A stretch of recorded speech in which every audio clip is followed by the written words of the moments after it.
So good day, class. As I had mentioned to you, I will continue to record some of my lectures, and this time I chose a different setting. I had wanted to fill the old-fashioned classroom with a whiteboard, no? So we'll try this out.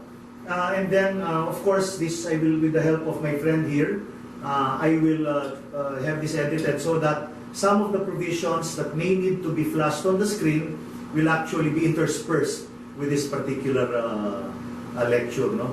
So let me start and continue my lecture on obligations and contracts. No? And we're doing this, as I keep on mentioning to you, little by little, so that you will not be overwhelmed by the many concepts that are involved in obligations and contracts. And that is the reason why we started out with the introduction to law, and then in the previous lecture we have started to discuss the concept of obligations, no? And we have already started to touch on contracts, no? So we started out by the definition of an obligation, and then we took a look at the different sources of obligations: law, contracts, quasi-contracts, acts or omissions punishable by law, quasi-delicts, and I had explained that. And I hope by this time you already have a working understanding of those particular concepts. No? And I had emphasized also in our previous meeting the concept of contracts, and I had mentioned to you time and again that contract is a manifestation of the freedom or individual freedom of citizens. No, yung madalas ko nga sinasabi, minsan mas magandang ipaliwanag sa Tagalog, contract o kasunduan, no? Ito ay pagtatagpo, no, ng kaisipan ng dalawang tao. And this presupposes freedom, no? I think I had mentioned also in the past, in my previous lecture, that when that freedom to contract is affected, then that contract is deemed to be defective. Because what the law wants to guarantee each and every one of us is that when we enter into an agreement, our consent is freely given. No? Okay. So, today, we will start to discuss the nature and effects of obligations by starting out with Article 1163. And if I may read Article 1163, and maybe by this time I can show this to you on your screen. Although you can also immediately refer, no, to your books or to the law that you already have.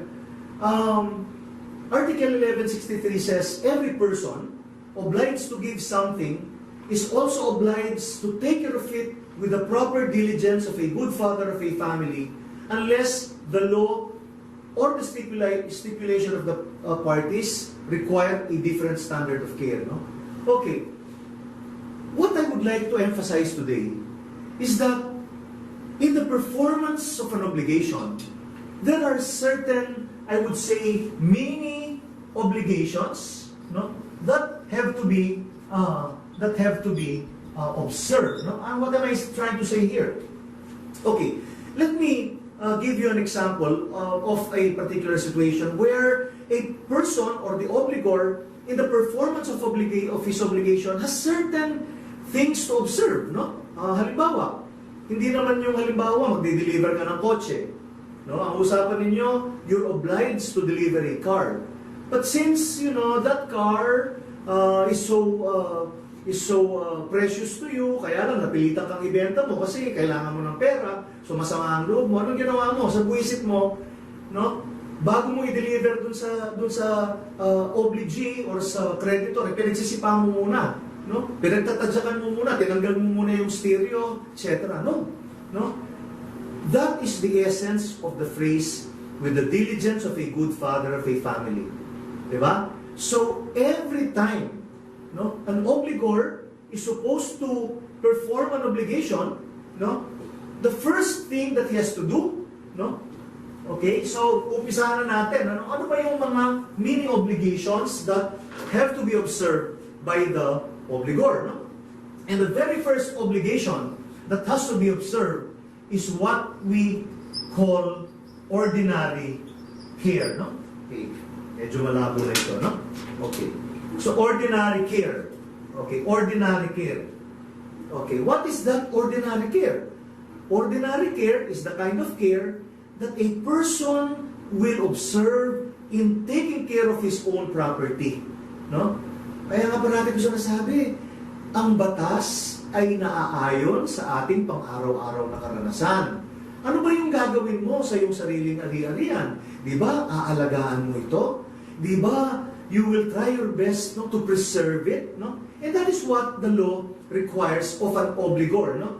To exercise ordinary care, no?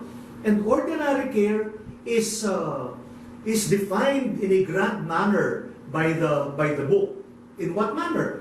By saying that you should take care of it with the diligence of a good father of a family. No? What does a good father of a family does to his children?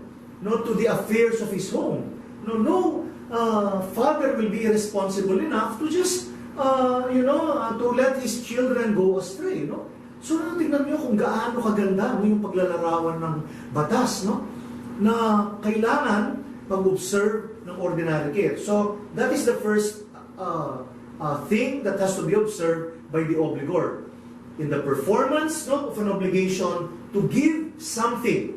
So, this particular article talks of an obligation to give. No? So, if your obligation is to give something, no, then your obligation that goes with it, or the first mini obligation that goes with it, is that you have to exercise ordinary care or the diligence of a good father of a family. No? Now, if in case you fail to do that, and there is a damage that happens to the thing that has to be delivered, then you can be held liable for damages. No? Again, I mentioned to you in the past that I will give further explanation on the concept of damages, but I will first leave that for a bit later, and I will try to first concentrate on this particular provision. Ordinary care. Hindi na kailangan pang magkaroon ng provision sa obligation or sa kontrata mo na ikaw ay kailangan mag-exercise ng ordinary care. For example, the obligation is as simple as, I will deliver to you my car. Okay? Pagdating doon, yung kotse sira-sira. Tapos sasabihin ko, bakit sira-sira ito? Sasabihin mo. Sasabihin ba, wala naman tayong usapan na hindi ko pwede sirahin yung kotse bago ko i-deliver siya. No. Sabi ng batas, even in the absence of a provision that requires me, no, to exercise ordinary care, it is incumbent upon the obligor to exercise ordinary care. Okay? Ulitin ko. In an obligation to give something, okay, it is the obligation of the obligor, even in the absence of any provision in the agreement, to exercise ordinary care. What is ordinary care? Ordinary care is the kind of care that a good father of a family, a diligent father of a family, will do to his own affairs. No? Okay. Now, what are the exceptions? Okay, so mayroong exceptions yung 1163 as in the other laws, as you will find exceptions. No? So the general rule, ladies and gentlemen, is to exercise ordinary care. Okay? However, there are exceptions. What are the exceptions? You can exercise the kind of care, no, that the agreement requires. No? So therefore, no, there can be what we call extraordinary care. Kasi sabi ng 1163, unless the parties agree on another standard of care. Okay. So, the first kind of care is what we call maybe extraordinary care. No? Okay. Extraordinary care. Because that is, for example, what the parties, meaning the parties can agree on a kind of care that is not simply ordinary care. Halimbawa, magdi-deliver ako sa iyo ng kotse. Okay? Yung kotse, pag dineliver ko sa iyo, it should be enough for me na nilinisan ko ito, sinek ko yung preno, sinek ko yung busina, sinek ko yung aircon, no? Nilinis ko, hindi ko pinabayaan, then I deliver it to you. That's maybe ordinary care. But if in the agreement, no, we agree another standard of care. For example, you required me, no, to, for example, have the car insured. You required me. Kasi baka naman yung kotse i-deliver ko sa'yo pagkamahal, no, Tesla, o kaya Lamborghini. So maybe if you're the buyer, you will not just simply want me to deliver the car driving it. So maybe you required me under our agreement to have the car crated, to have the car insured, to hire 2 security guards, no? To guard the car so that it will not be carnapped along the way. So that is not ordinary care, no? Obviously, that is extraordinary care. I am not required to exercise extraordinary care if there is no such agreement. What I'm only required to do in the absence of an agreement is to exercise ordinary care. Sa makatwid, kung ang napagkasunduan natin, no, na kind of care is extraordinary care, then that is what I have to observe. If, for example, something happened to that car and I did not exercise the extraordinary care that we agreed upon, I can be held liable for damages, no? Okay. Of course, no? Of course, care. Ito mga example lang ito. What I'm trying to say now, no? What I'm trying to say now is the parties can actually agree on something that is not simply ordinary care. It can be extraordinary care. It can be less than ordinary care. No? Halimbawa, kung binibili kong kotse sa'yo, yung bulok ng kotse, yung talagang pang-junk na, ang business mo naman ay junk shop. Di ba? Yung bibenta kong kotse sa'yo, talagang patapon na. No? Anong agreement natin? Oy sir, yung kotse i-deliver nyo sa akin, ibalibag nyo na lang sa tapat ng bahay ko. Wow! Obviously, that is less than ordinary care. But since that is our agreement, okay, I can observe a less than ordinary care because that is what we have agreed upon. So, let me clarify that, okay, or let me, as I said, summarize, no? Ordinary care is what is required in the absence of any agreement. It is what is expected between the contracting parties. And there are 2 exceptions. If the parties agree on another standard of care, no, that is an exception. Another exception to that, no, is that when the law requires another standard of care. When the law requires another standard of care, under the law on transportation, no, public transports or public transportation companies or a person into the business of transporting the public are required extraordinary care. So kapag ikaw, ang sabi ng batas, kapag ang business mo ay public transportation, hindi sapat, no, na mag-exercise ka ng ordinary care. Ang required sa iyo is extraordinary care. At may dahilan. Bakit? Because you are into the business of transporting lives. Ikaw ay nagbubuhat or nagsasakay ng mga tao. Can you imagine kung halimbawa nagpa-rent ka ng bus, you did not check on the brakes, no? Kaya nga marami tayong nababasa minsan, nahulog yung bus sa bangin, sa sagada or sa mga bundok, no? So if it is found out that the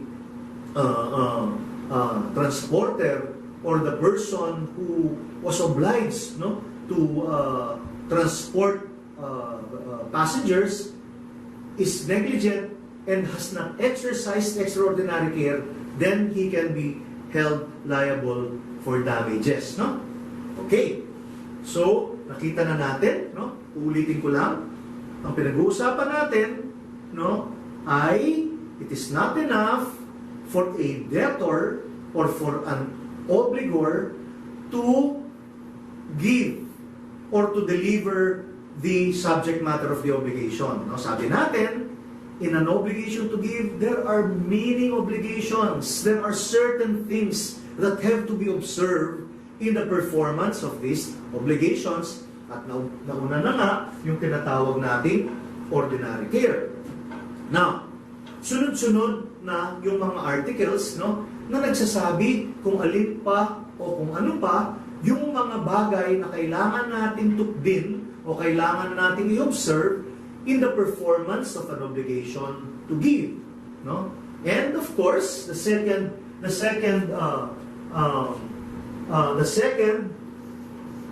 obligation, no, of a the second obligation of an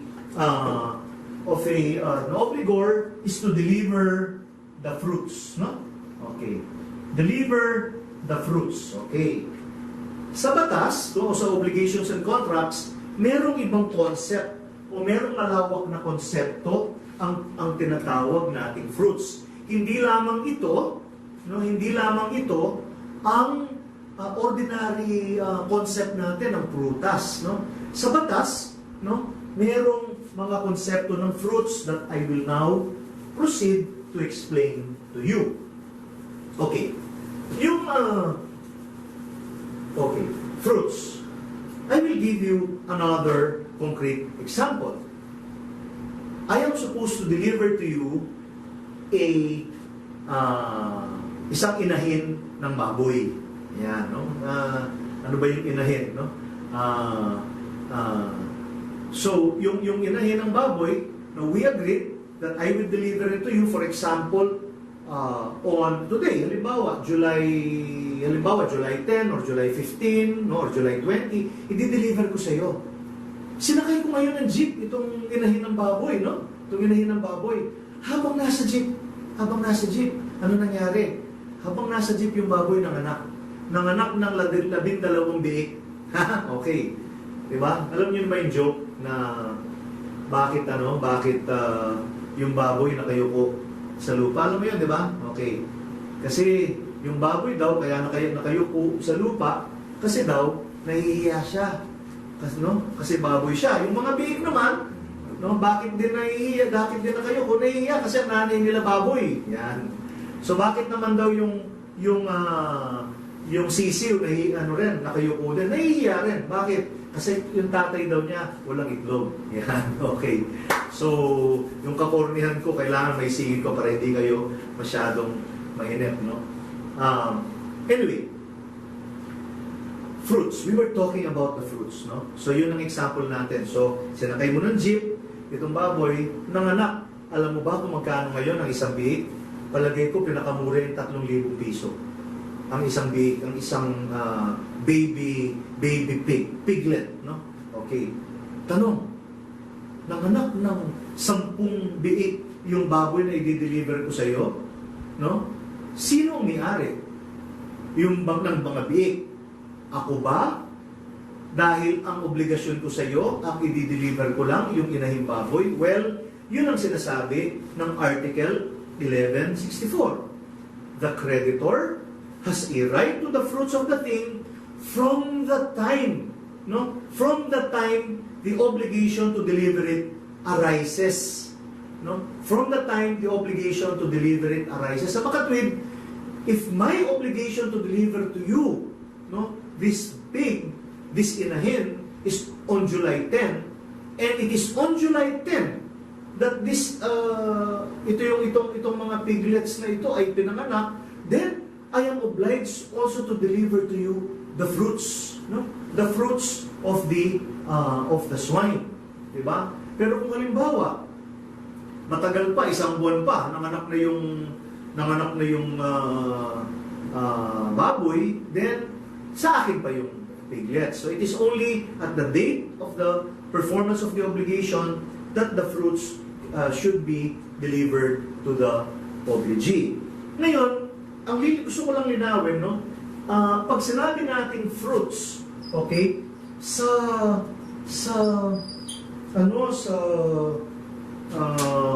Latin, I think, ang tawag sa fruit ay fructus, no? Fructus, no? But yung fruits ay hindi lamang biik, hindi lamang bunga ng isang puno. Ang batas, no, ang the law on obligations and contracts divides fruits into 3 kinds, no? Yung tinatawag na natural fruits, no? Okay? Natural fruits, yung tinatawag na industrial fruits, no? Industrial fruits, okay? At ang tinatawag na civil fruits, okay? Civil fruits, no? Ang natural fruit, no? Ang natural fruit is the spontaneous what? Product of the soil or spontaneous products of animals. And in case of natural fruits, these products are produced, no, without human intervention. Kaya nga natural fruits, without any human intervention. Okay? Industrial fruits, no? Industrial fruits are the fruits, no, which are should we say produced, no, because of man's intervention. Okay? So I will try to confuse you. I will try to clarify that to you, no? If I ask you, okay, ang palay ba, ang palay ay natural fruit or industrial fruit? Okay. Ang biik ba ay natural fruit or industrial fruit?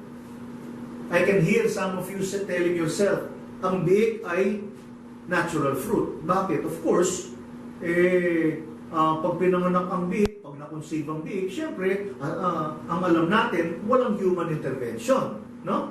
At sabi natin, sa natural fruit, dapat walang human intervention. Walang human intervention, di ba? Okay. Pero, halimbawa, yung baboy, ayaw mabuntis. Alam niyo, meron ng scientific procedure ngayon, nagpapapabuntis ng baboy, katulad ng tinatawag na artificial insemination.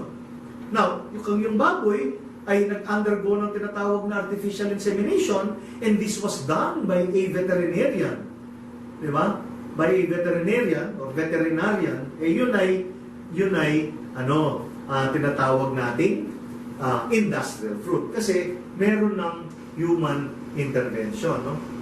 Naalala ko na naman yung isang joke ni Gary Leasing, no? Yung tungkol dun sa isang doktor na suspend because of ethical misconduct, no?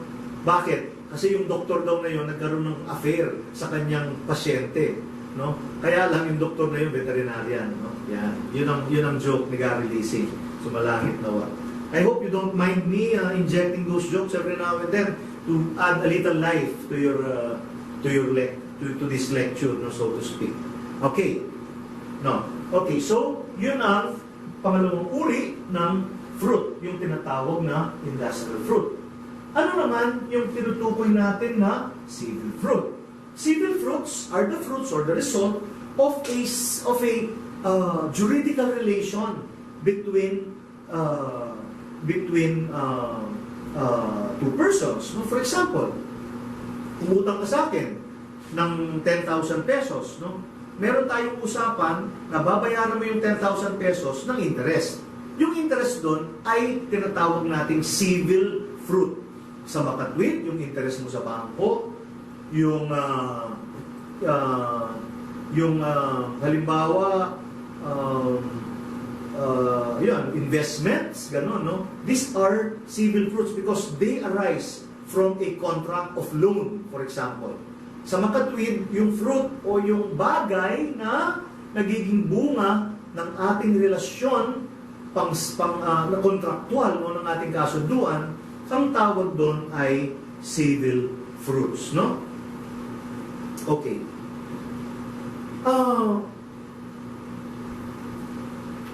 Tukuyin pa rin natin yung Article 1164. Ganon, bawat article na binabasa natin, meron tayong nakikitang mga bagong konsepto, mga legal concepts that we have to understand as we move on, no? Okay. At ito, yung sinasabi ng Article 1164, yung tinatawag na real right, no? Babasahin ko. However, he shall acquire no real right over it until the same has been delivered to him. Okay? Again, no?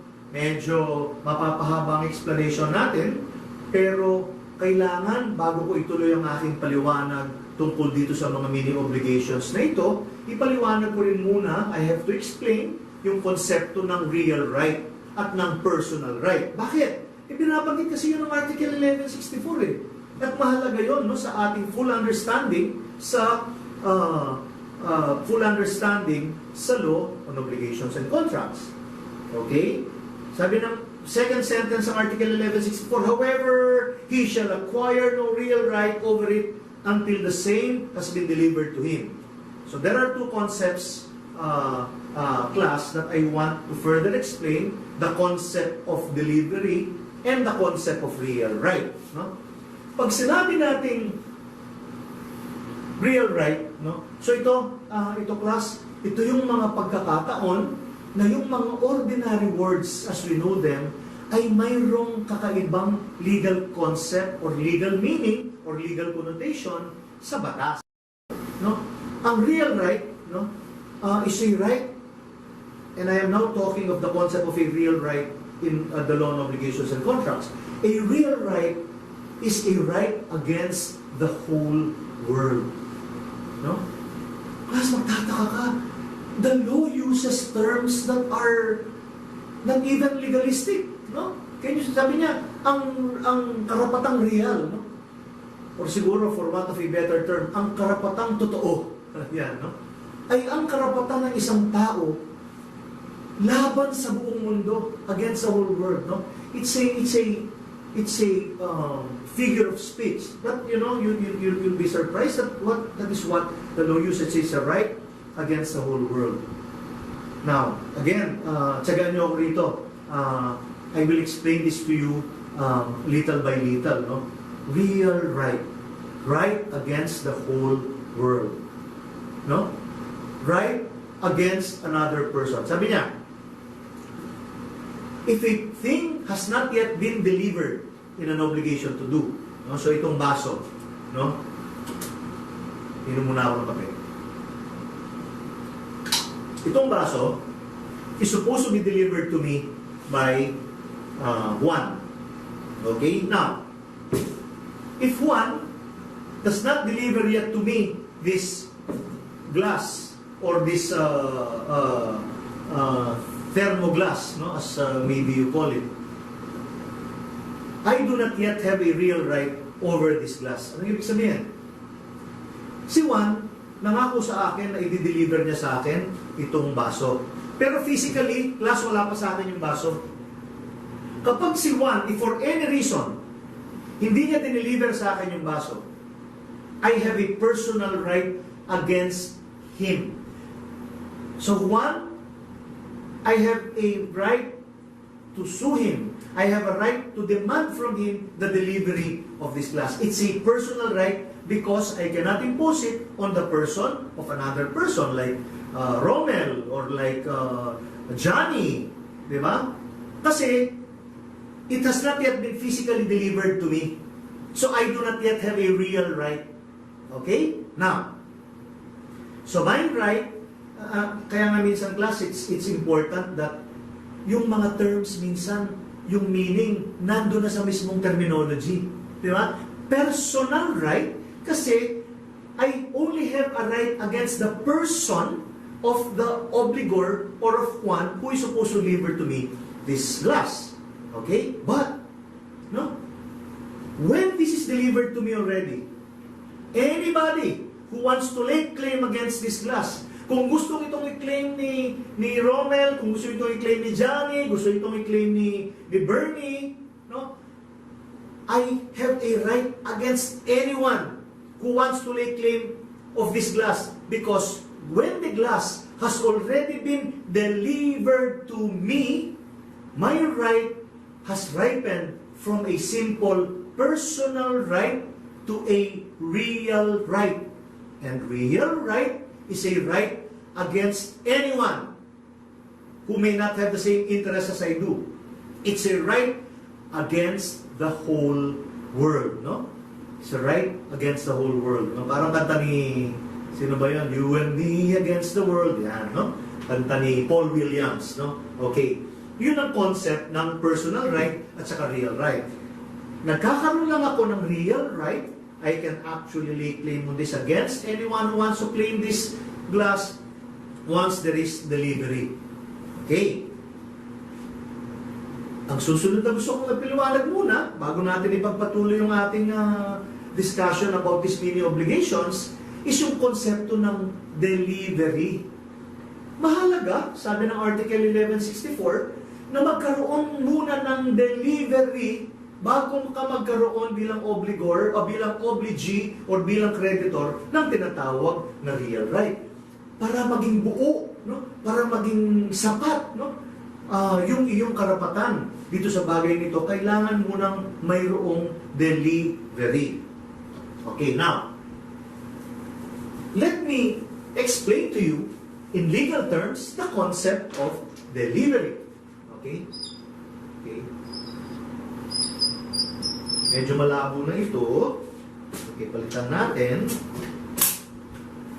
Okay. Delivery. Okay?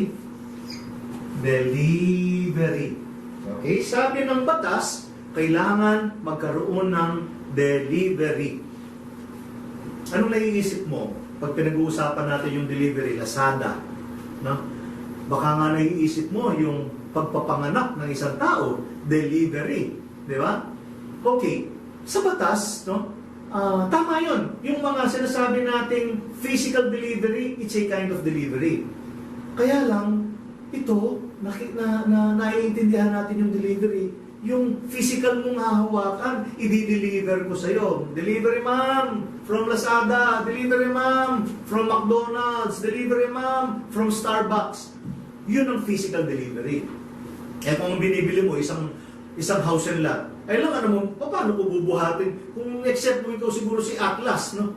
Hindi mo mabubuhat yung house and lot. O sa makatwid, no? There are other types of delivery, no? So yung isang klaseng delivery, yun nga, yung physical delivery, okay?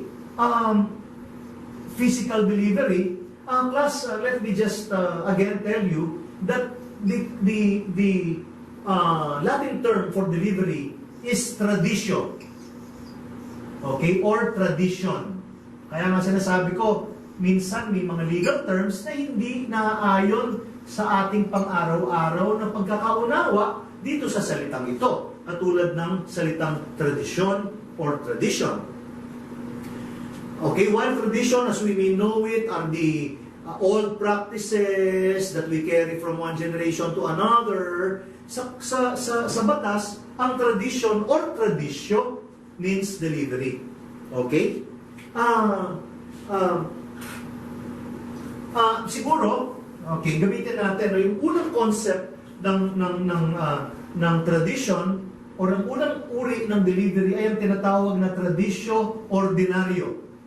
Okay? Tradisyo ordinaryo or ordinary delivery. This is the physical and the traditional way of delivering a property, of delivering the subject matter of an obligation. But as I said, there are instances. Okay? Ano lang i-remind ko lang kayo para hindi kayo mawala. Bakit natin pinag-uusapan? Why do we need a better understanding of the concept of delivery? Because the obligee does not acquire real right unless there is delivery. Just so you continue to remember that. Kasi baka minsan napatayo ka, nag-washroom ka, pagbalik mo ito yung pinag-uusapan natin. Bakit? Anong connection ito dito sa pinag-uusapan kanina? So ano lang, that is my role as a teacher. So pasensya na kayo kung paulit-ulit, no? Okay. Now, the second kind of delivery is what we call traditio symbolica. Okay? Traditio symbolica. Traditio symbolica literally means symbolical delivery. Okay? Where is the car that you are selling to me? Here is the key to my car. Symbolical. I am not delivering to you the car physically, but I am delivering to you symbolically the car. Where is the house and lot that you are delivering to me? I am delivering to you the title or the transfer certificate of title to my house. I did not physically carry the house. What I'm doing is the symbolical delivery of the house. Okay? The third kind of delivery is what we call traditio longa nisa. Ay, hindi pala. Longa manu. Yan. Diba, longganisa, bakit long? Mano, what does mano means? Hand. Tradisyo, longa mano, or if you will translate it literally, it's tradition by the long hand. Asa na ba yung binibenta mong yung binili kong bahay at lupa sa iyo? Ayun no? Ayun no? So tradition by pointing, tradition by the long hand. Okay? So that, of course, it's not a common way of delivering, but it is one kind of a delivery. Tradition longa mano or tradition by the long hand. And finally, the other kind of delivery is what we call traditio brevi manu. Okay? Okay? It literally means tradition or delivery by the shorthand. Pero hindi porke by the shorthand, ito yung so i-clear mo yung kamay mo. No, that's not what is meant. Although kanina, yung longa mano literally means pointing. Ang traditio brevi manu is a situation where an owner becomes a lessee, when an owner becomes a lessee of a particular property. Okay? It becomes the lessee of a particular property. So halimbawa lang, ganito, no? When the personality or legal personality of someone, okay, is shifted or changes na, yun nga, yung sinasabi ko kanina, as owner, you become a lessee or tigapag upa, no? Okay. Ganito yan. Another illustration that so that you will better understand it. Halimbawa, ako meron akong bahay. Nakatira ako sa bahay ko. Okay? Therefore, I have possession of my house. Ngayon, binenta ko sa iyo yung bahay ko. Okay? I sold to you my house. Because I sold to you my house, no? Because I sold to you my house, no? I should now be vacating my house. I should now be delivering to you my house. Maybe by virtue of a symbolical delivery or whatever, no? Okay. Pero meron akong kondisyon. No? So, meron akong kondisyon dun sa pagkakabili ko ng bahay mo. Ang kondisyon ko, sige, ibibenta ko sa iyo itong bahay ko on the condition that you will let me rent this for the next 10 years. Sa makatwid, as the owner, I now cease to be an owner. My personality, legal personality, as the previous owner has now been changed into a lessee or taga-upa.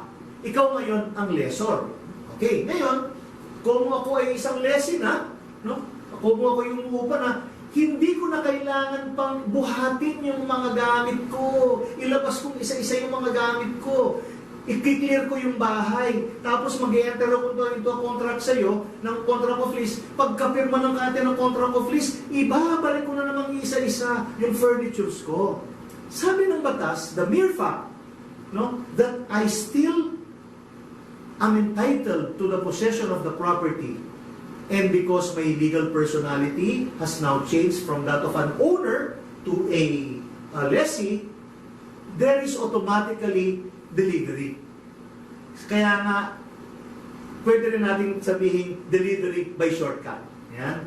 Okay, but rightfully so, the law calls it, no? The law calls it traditio brevi manu. No, I hope I'm making myself clear here, no? Okay.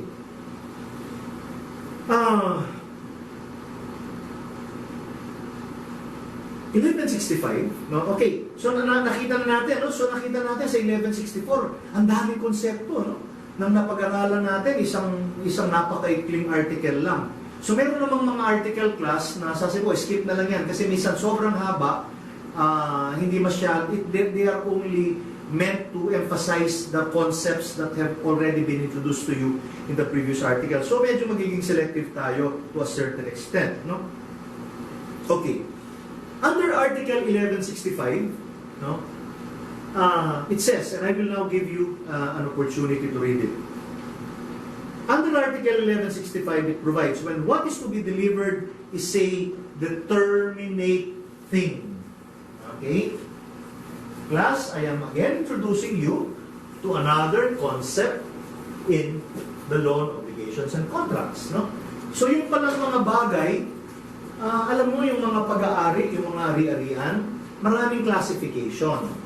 No, hindi ko na kayo iasahin, basahin nyo, memorize nyo, pero as we go on, and I will try to explain that to you, para hindi mahirap i-implement at i-apply at iakma no, doon sa mga natututuhan natin. So 1165, nagbabanggit na naman siya ng another concept in law. At itong concept na ito, yung sinasabi niyang determinate thing. Determinate thing. Okay. Ibig sabihin ng determinate thing, no? Isang bagay that can be pinpointed with particularity. I-reserve ko yung explanation ko dyan kasi magiging mahalaga yon yung sa ating sunod-sunod na konseptong pag-aaralan, yung concept ng determinate, specific. Okay, but for now, suffice it to say that an object can be classified as determinate or specific, no? Specific or what we call generic, no? Generic or not specific. Okay? Ngayon pa lang, magitin ko na, halimbawa, it's a telephone that is owned by me. That is specific. That is determinate.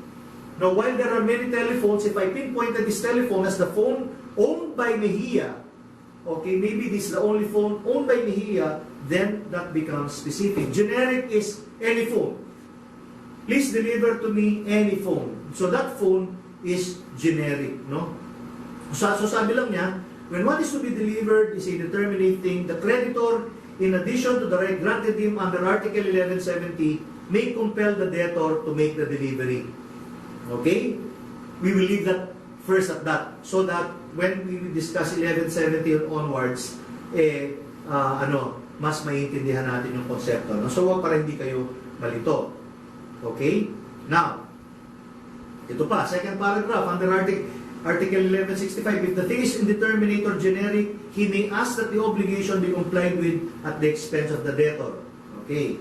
Now, ang gusto kong emphasize ngayon, for our purposes, ay yung last paragraph o last sentence ng Article 1165. If the obligor delays, no? And I hope you are silently reading with me this particular article. If the obligor delays or has promised to deliver the same thing to two or more persons who do not have the same interest, he shall be responsible for any fortuitous event, okay, until he has effected the delivery. Okay? That article or that last sentence talks about delay in the delivery, no? Delay. Ngayon pa lang, binabanggit ko na ito yung gusto kong tukuyin na pangatlong mini obligation ng isang obligor. Ano yon? Okay, ulitin natin yung una. To deliver the fruits. Yung una, to exercise ordinary care or the kind of care that is either required by the agreement of the parties or by law. Okay, yun ang una. Pangalawa, ano yun? To deliver the fruits. Okay? At we took pains in trying to explain to you the concept of fruits. Diba? Pangatlo, you have to deliver on time. Diba? Di ba basic ang obligations and contracts? Diba? Hindi mo naman kailangan maintindihan yung talagang parang akala mo complicated concept.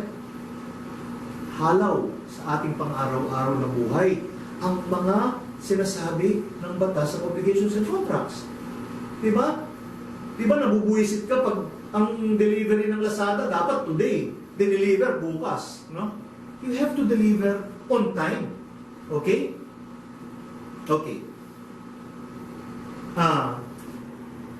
Tatanong muna ako, no? Sa Article 1169 kasi yun ang third mini obligation that the that the debtor has to observe. No? And this will be the final article that we will study, then we will take a break, then we will proceed later to our next set of lecture, no? Para at least ma-observe ninyo, maybe mapag-aralan ninyo, ano ba sa Tagalog? Mapaglinian, mapagmuni-munihan yung ating pinag-uusapan. No? Siguro, ito yung kagandahan itong online classes that we've been doing. You have the benefit of a replay, no? Okay. And I have the benefit of actually being in the confines of an air-conditioned room here, and being able to take two if I commit a mistake, etc. No? Okay. So, you have to deliver on time. You cannot be in delay. No, kasi if you are in delay, then in law, you are called to be in default. Default. Okay? Sulat natin. Okay? So, ang ating ikatlong obligasyon o ang ating ikatlong mini obligation is to deliver on time. To deliver on time. No? And if you do not deliver on time, then you may be held liable for damages. There goes that word again. Damages. No? Again, I will leave the long explanation of damages for a little bit later. But what I'm saying, siguro tandaan na ninyo ngayon, na kapag meron kayong pagkukulang, pag meron kayong violation sa performance ng obligasyon, no? There is some kind of a damage, no? To me. So for example, umorder ka sa akin ng isang lechon. Diba? Bakit ka umorder ng lechon? Siyempre, gagamitin to sa isang handaan. No, kailan ang handaan mo? Today. Kailan ko deliver? Bukas. Hindi ba naman? Siyempre, you are damaged. In a sense that napahiya ka sa mga bisita mo. Diba? So, you have to deliver on time. Diba? Now,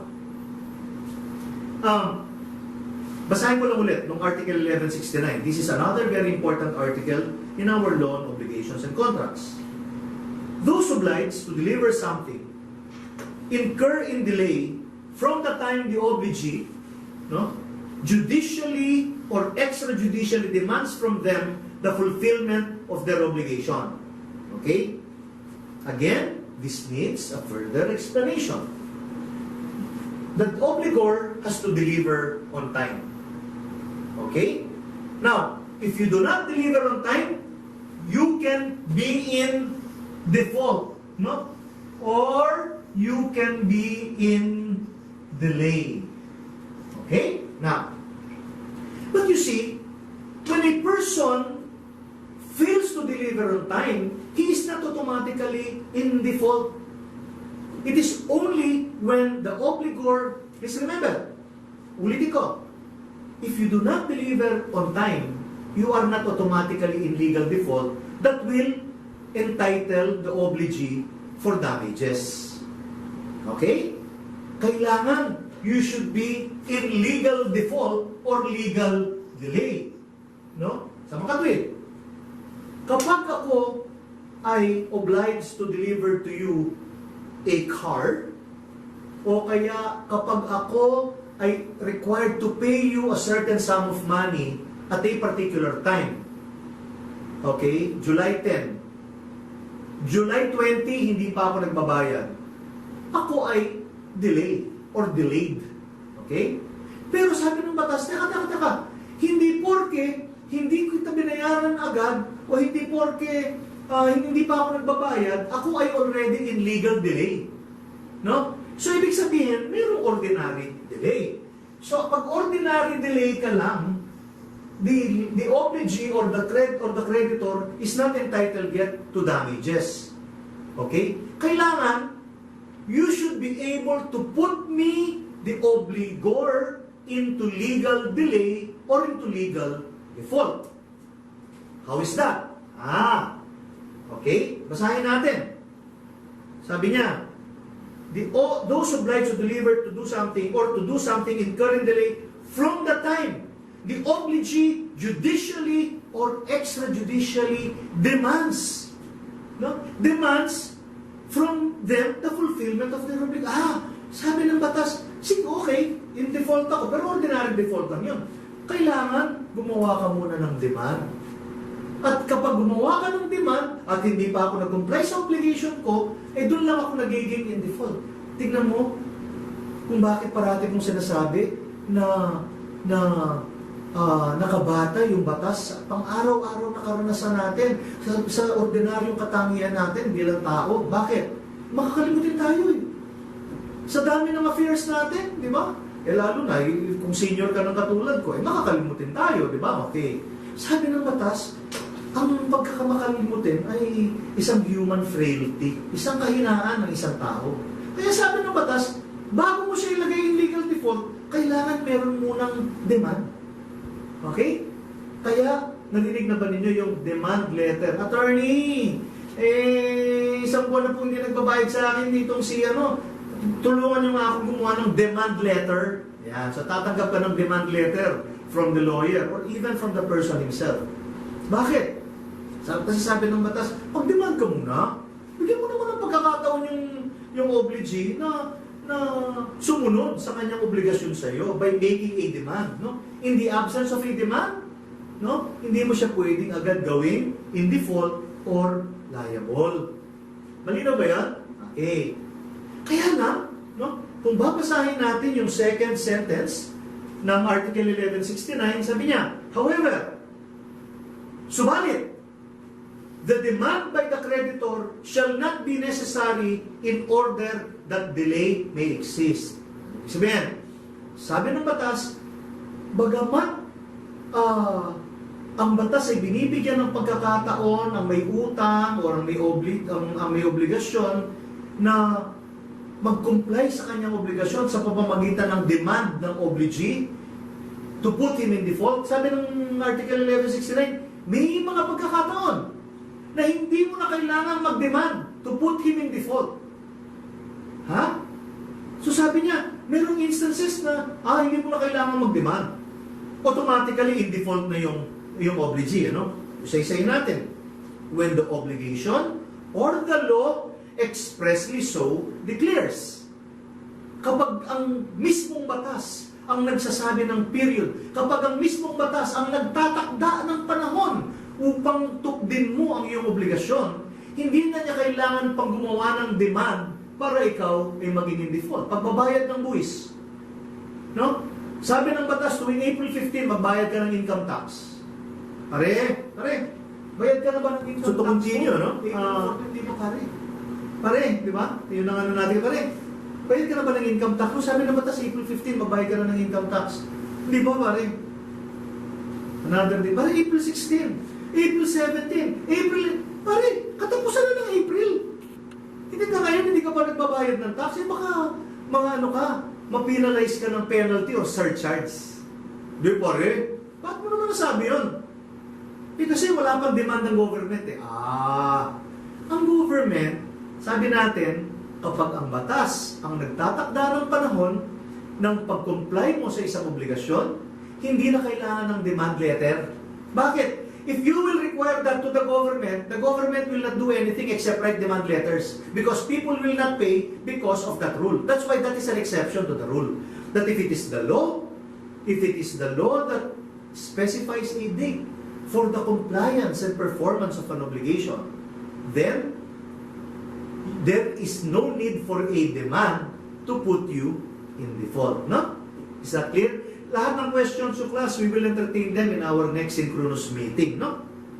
Okay. So yun yung unang tapusin lang natin to, then maybe we call it, we conclude the first portion or the first set of our lecture. Although I'm thinking of cutting this particular episode into two para hindi kayo masyadong mainip. No? But anyway, we leave it to my technical friend, for the technical support. Ikalawa, sabi niya, demand by the creditor shall not be necessary in order that delay exists. Number 2, when from the nature and circumstances of the obligation it appears that the designation of the time when the thing is to be delivered or the service is to be rendered was a controlling motive for the establishment of a contract. Okay? Alam mo, para madali mong ma-memorize yun, tandaan mo yung sikat na phrase, when time is of the essence. Okay? Time is of the essence. Kapag ang panahon ay siyang napakahalagang sangkap, no? Kapag ang takdang panahon ay ang napakahalagang factor ng obligasyon na gagawin mo sa akin. When time is a controlling motive, no? In the performance or for the establishment of a contract. Okay. Example, ikakasal ka. No, halimbawa, ikaw ang bride. Ikakasal ka sa kailan? Sa November 10. No? Pinili mo yon kasi yun ang iyong birthday. At the same time, gusto mo yun yung iyong maging takdang araw ng iyong pag-iisang dibdib. Yan, no? So ngayon, pinili mo ngayon kung sino ang pinili mo ngayon kung sino ang anong tawag dito? Pinili mo ngayon kung sino yung gagawa ng iyong trahe de boda o ng iyong wedding gown, no? Okay. So ang pinili mo si Rajo Laurel. Sikat ba yan? Noong panahon ko si Pitoy Moreno. Pero wala nang nakakakilala kay Pitoy Moreno. Ngayon, nandyan si Boyet Fajardo, no? Kaklase ko yan.